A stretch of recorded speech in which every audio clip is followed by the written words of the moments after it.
Welcome back to Grown Talks, everyone. I'm Kenny Thacker, founder and chief creative officer of 100 Roses from Concrete, with another very special episode of the podcast. Because I know every time you hear my voice on this podcast, because we're doing a special episode. So that's what's happening right now. I'm very excited to share this podcast and this space with my brother from another mother, longtime member of the organization, Devon Thompson. But most of you probably know him as the closer for those of you that are in the Rose Garden. And today we're here to read out loud our first white paper published by 100 Roses from Concrete called We Rise Anyway, pushing inclusion when the system pulls back. So, Devon, I'm going to have you start it off and take it away. What's going on, y'all? Done here. And I want to start off by saying that we're in a very interesting and pivotal moment that our industry is going through. DEI is being rolled back across institutions, leading to departments, fellowships, and inclusive campaigns being cut or outright dissolved. This is reshaping workplace culture that we know it, along with increasing job insecurity and emotional labor for underrepresented professionals like many of you.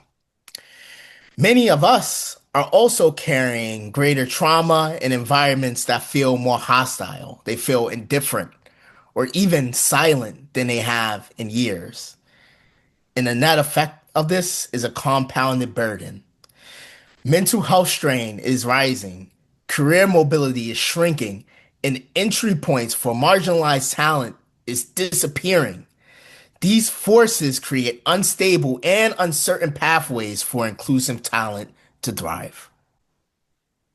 So, the objective is this: 100 Roses Concrete serves as a vital ecosystem for underrepresented professionals in advertising, marketing, media, and public relations industries where they can connect, collaborate, grow, and create impact.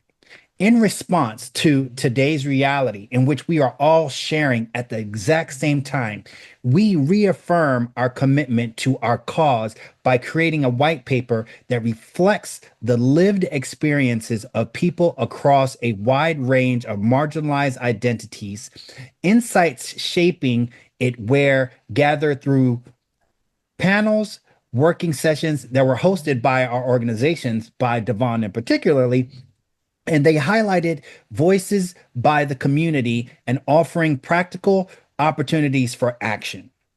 When put into practice, these opportunities could drive tangible outcomes and help restore reassurance, protection, and confidence that equity will continue to evolve and strengthen over time. So, what is our call to action? We've said this many times before, but the truth is, the industry cannot treat equity as an option in moments of pressure and expect the trust of the people, of us.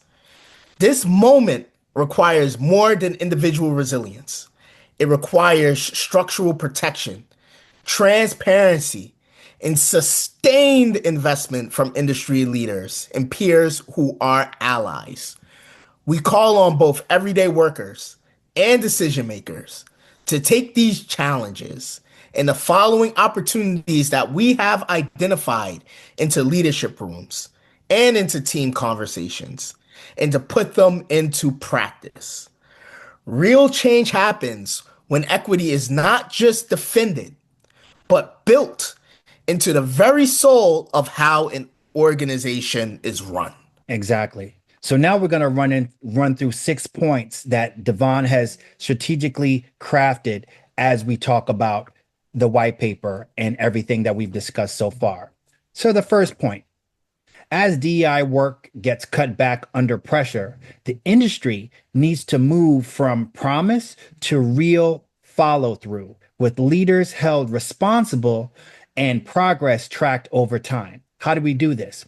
Protect equity work from political or budget swings by committing to multi year funding, share oversight, and ownership with employees from marginalized communities. Tie leadership reviews and incentives to measurable outcomes for marginalized talent, for example, hiring, pay equity, promotion, and retention, and review progress regularly. Point number two, as layoffs and rising costs put many underrepresented workers in survival mode, agencies and brands need clear career paths and real support when people lose roles. We need to make growth paths clear and fair by publishing role expectations and pay bands, holding regular career check-ins so advancement does not depend on favoritism or fit. We also need to commit to creating an equity-centered transition plan for talent when roles are eliminated, including warm introductions to people in the industry, coaching to prepare them, as well as job search support as they find their new home. As AI changes how people get hired and evaluated, companies need clear rules so decisions stay fair, transparent, and reviewed by real humans. Set clear rules for how AI is used in hiring and performance reviews, and include marginalized employees in oversight so that those most impacted help shape what gets approved. For agencies and companies that build their own AI tools, ensure that they are designed to reduce bias by using diverse training data and testing for fairness throughout development. Point four, as people feel less safe at work and stress keeps rising, leaders need to treat mental health as a real priority and put support systems in place for them. They need to treat care as part of equity by funding mental health support for stressors impacting marginalized people and protective time to use it without career penalty. They also need to improve psychological safety training by training managers to recognize bias and harmful behavior, along with setting up pathways to report issues without fear against retaliation. Whew, that's a tough one there. That's a hard one there, Devon. Point Hard, five. very hard. As diverse talent is often left alone as the one and only, or the only one, companies should hire in groups and build stronger support through mentors and community. Use cohort or cluster hiring to reduce isolation with shared onboarding and early community building so underrepresented talent is not placed in token situations. Pair mentorship with sponsorship by expecting leaders at all levels to advocate for marginalized talent in promotion, staffing, and visibility decisions with progress tracked over time. Point six, as people get quieter, speaking up feels risky. Workplaces need clear ways to report problems safely and a shared expectation that everyone helps protect fairness. They need to create protected speak up systems with confidential reporting, clear timelines, along with visible follow throughs so marginalized employees know that issues that they report will be addressed. They also need to make allyship a shared responsibility by training teams to interrupt bias, share opportunity and credit, as well as hold leaders accountable when silence causes them harm. So here's how I'd like to wrap this up.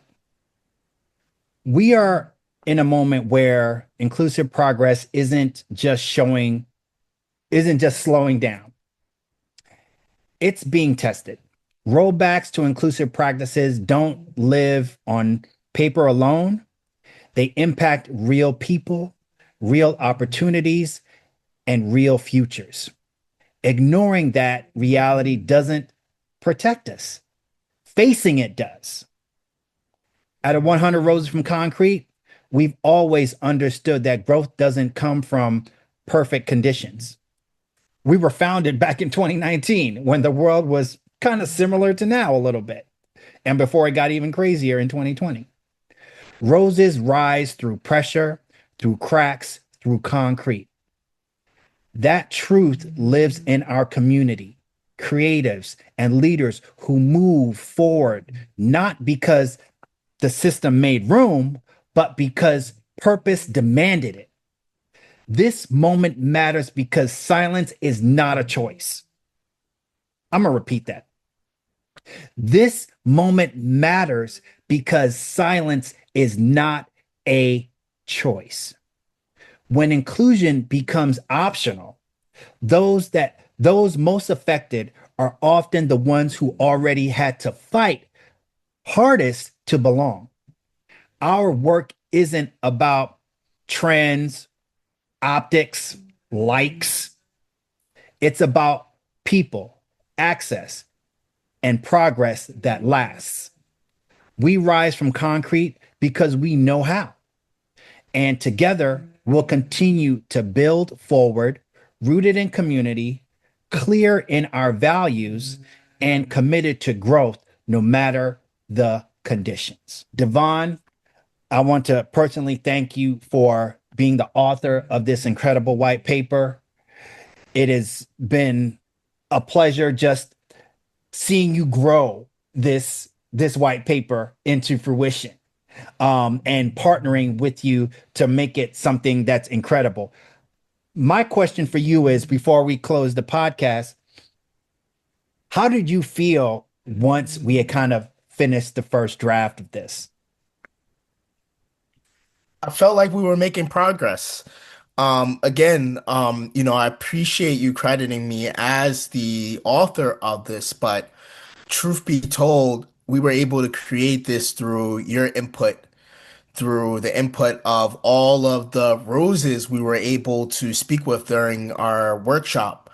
And even the allies, people that don't necessarily look like us, but are committed to supporting our cause.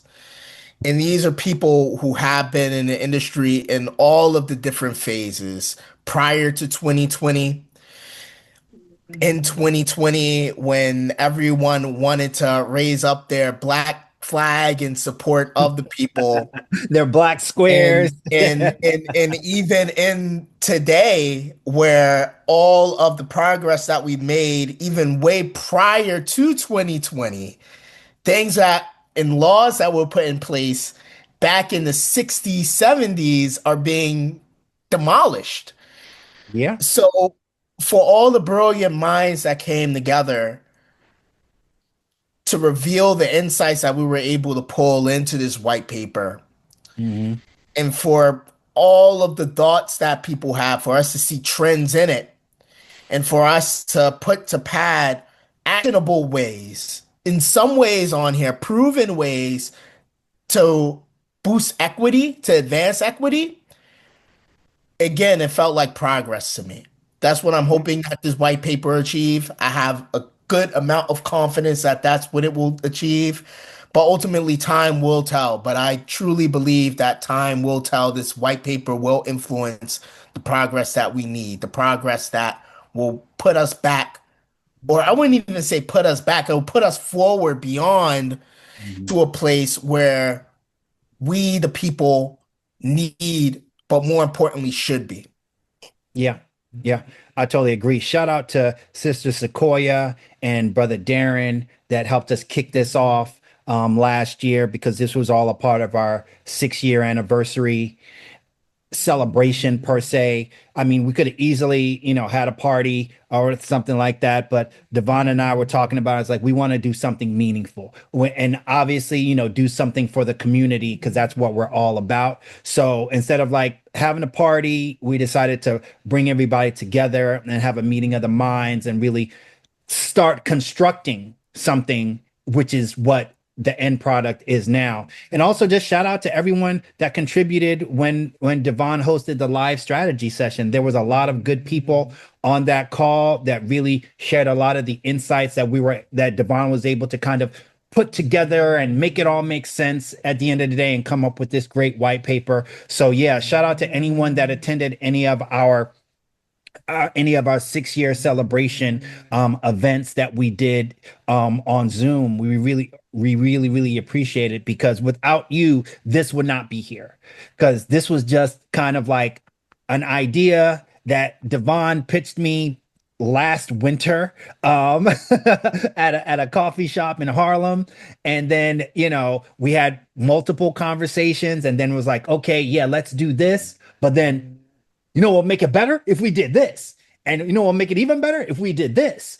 So but that's just how me and Devon kind of operate when we're around each other. And let me tell you all this, especially before we close out. This is just the tip of the iceberg of what we're going to be doing. This is just the tip of the iceberg. Yes, we're about 6 years and some change. And I say this every time we celebrate like a milestone. We are only getting started, y'all. So continue to support 100 Rows from Concrete. Support, obviously, the Growth Initiative. Shout out to our Grown Talks hosts, Pam, Nanoska, and Dane. Thank you for letting us kind of hold fort on this second episode of season 2. We really appreciate it. I know you all have more episodes coming this season, but this is who we are. We rise anyway. We are 100 Rows from Concrete. Thank you for listening. Don't forget to comment, share, and rate us on Spotify and Apple Podcasts. And we'll see you on the next one. Take care. Peace.